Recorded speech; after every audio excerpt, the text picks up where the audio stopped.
How's it going, everybody? My name is B and welcome back to Your Altcoins. Today, we're going to take a look at the crypto news, which means welcome back to What the FUD. Before we get into that, let's take a look at the market. Market cap of 561 billion, up 20 billion from 540, 544. Pretty sure that's what it was at the other day. A lot of green in the past 24 hours on the past hours, some green in the past 7 days. Stellar up the past 7 days. Populous is up and Steam is up past 7 days as well. NEM seeming to have a bit of a rebound after its hack, up 20% in the past 24 hours. KuCoin shares up 25% in the past 24 hours. Eternity, that's what I don't recognize, up 63% in the past 74 hours. iOS token up 101% in the past 7 days. Insane. So let's take a look at the news, starting with the really big news piece that happened recently, the giant hack on the Japanese exchange of Coincheck, with a total, according to this article, of $534 million of NEM. And apparently, they were stored on a low-security hot wallet. Japanese cryptocurrency exchange Coincheck, one of the largest in the country, was a victim of a massive hack, resulting in a loss of 523 million NEM coins, worth roughly 534 million US. The hack only involved NEM. No other cryptocurrencies, including Ripple, were stolen, contrary to early reports. According to the reps, the hackers managed to steal the private key for the hot wallet where NEM coins were stored, enabling them to drain the funds. Again, I'm going to preach this until the day I die, guys. I've ordered one. It's coming in the mail. Get one yourself. Get a hardware wallet. Get a Trezor or get a Ledger. Get a hardware wallet to store your long-term holds. All the stolen money belonged to the customers of the exchange. The inappropriate movement of the funds was reported by Coincheck, as well as the police later on the same day. Shortly after the breach, the company halted all withdrawals from the site, hoping to stop any further damage to its funds. It has come to light that the funds were being stored on a simple hot wallet rather than a much more secure multi-signature wallet. The company made clear that they use various wallet types for housing different assets. Specifically, Bitcoin and Ether are stored in cold storage wallets, with Bitcoin additionally having a multi-sig address. Ether, given its nature, is not stored on a multi-sig address. So at least you know for this particular website that if it's Bitcoin or Ether, it's much more secure. Now, this piece of news ties into our second piece of news, which is that the exchange is going to be repaying the victims of the $400 million hack. That's a big chunk of change out of the exchange's pocket. Coincheck is set to use its own money to pay back victims of the hack of its exchange.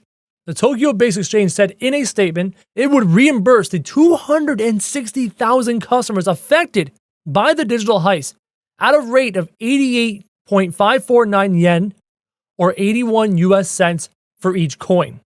Now, if we go back to our previous article, the previous article stated that there was 523 million coins gone, worth approximately 534 million. This is just over $1 a coin.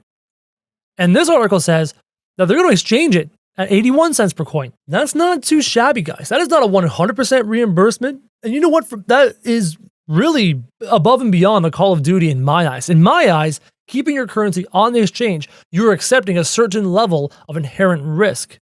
But the fact that this exchange, Coincheck, is willing to reimburse 80% of your losses, that's a great gesture. The company said more than 500 million coins, the seventh largest cryptocurrency, vanished after being transferred off the exchange. Since there is no FDIC or SIPC insurance for crypto, the fact that they are trying to make an account holders whole is a good sign. Exactly. There is no insurance on these coins, guys. These coins are not coming out of nowhere. The money for these coins that the coin exchange is actually giving to people doesn't come out of nowhere. This is coming out of their actual pockets. This is coming out of their bottom line. Moving right along to some actually kind of funny news, Katy Perry posts her new crypto claws on Instagram. Check this out, guys. Look at these claws. Got some Ethereum, you got some Litecoin, you got some Bitcoin, you've got some Monero. Singer and #1 Twitter celebrity Katy Perry has joined the crypto craze by posting an image of her crypto-themed manicure on Instagram on Thursday, January 25th. Perry's nails are now decorated with 3D images of 5 cryptocurrencies superimposed over a background of US dollar bills: Bitcoin, Ethereum, Litecoin, Stellar, and Monero. The singer did not disclose the reasons behind her selection. And apparently this post on Instagram has amassed more than 150,000 likes, actually holding 175, almost 176,000 likes. Earlier this week, rapper 50 Cent was reported to have made about 700 Bitcoins when he started accepting Bitcoin for his album released in 2014. He only remembered about his Bitcoin stash, which now amounts to about 7 million this week. That is awesome.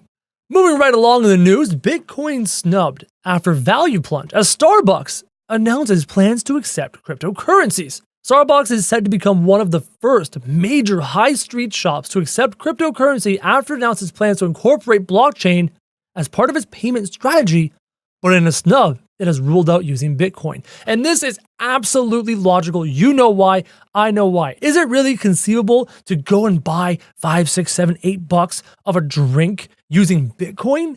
What's the transaction fee on something like that? How long would it take to transact? So logically, Bitcoin, maybe the developers of Bitcoin are a bit snubbed by it, but Bitcoin, guys, we already know this.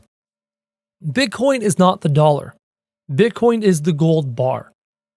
It is the gold bar of the economy of the cryptocurrency world. We know this already. It cannot be a currency exchange of value, goods and services thing.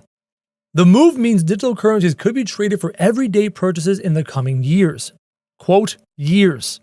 Following the increase in consumer interest in online currencies, Starbucks chairman Howard Schultz said it was necessary for major businesses to adapt their strategies. But the Starbucks boss said his company would not be looking at Bitcoin in their corporate strategy, claiming the original digital currency would not be a currency today or in the future. Bingo. It's not a currency. It is an asset. He said, I believe that we are heading into a new age in which blockchain technology is going to provide a significant level of digital currency that is going to have a consumer application.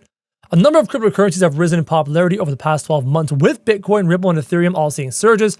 Since Bitcoin was first mined in 2009, the currency has set its value surge and reached an all-time high of more than $17,000 in December. He also indicates that if Starbucks was able to accept cryptocurrencies, it would significantly create long-term shareholder value.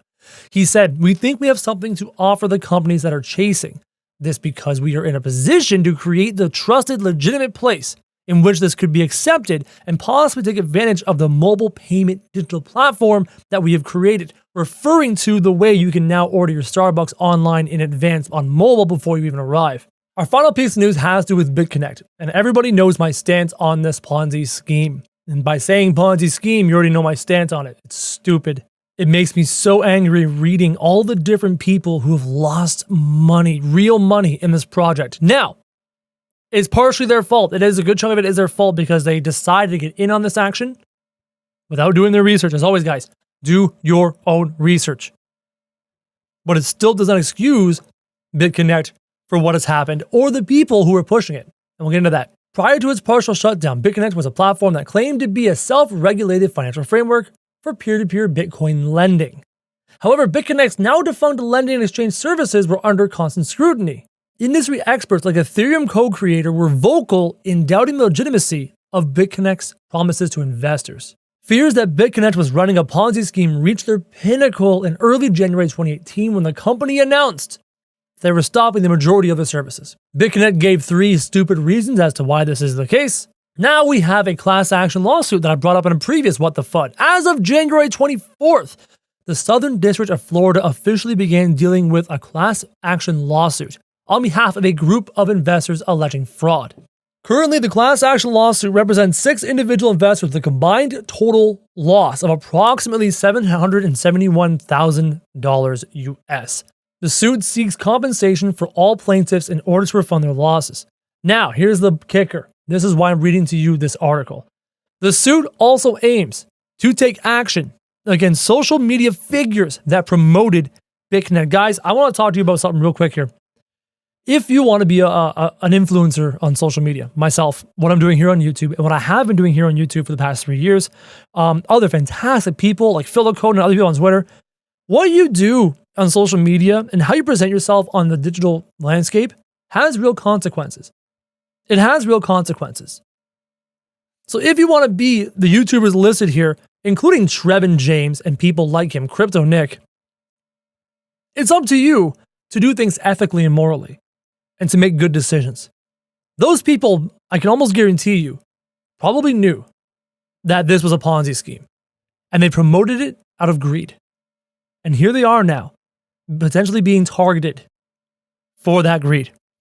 Included in this list are Bitconnect marketer Glenn Arcaro and several digital currency content creators like Trevin James, Craig Grant, Ryan Hildreth, and popular YouTuber Crypto Nick.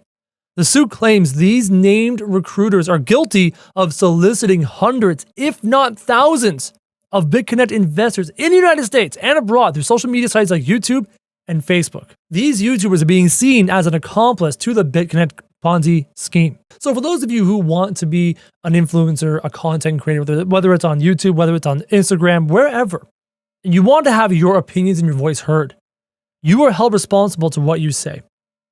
Remember that. That was the cryptocurrency news for today. I hope you guys enjoyed that little dive into the news. I am very glad that the Japanese victims of the hack are being reimbursed more than 80% of their losses, which is a phenomenal gesture by the exchange itself.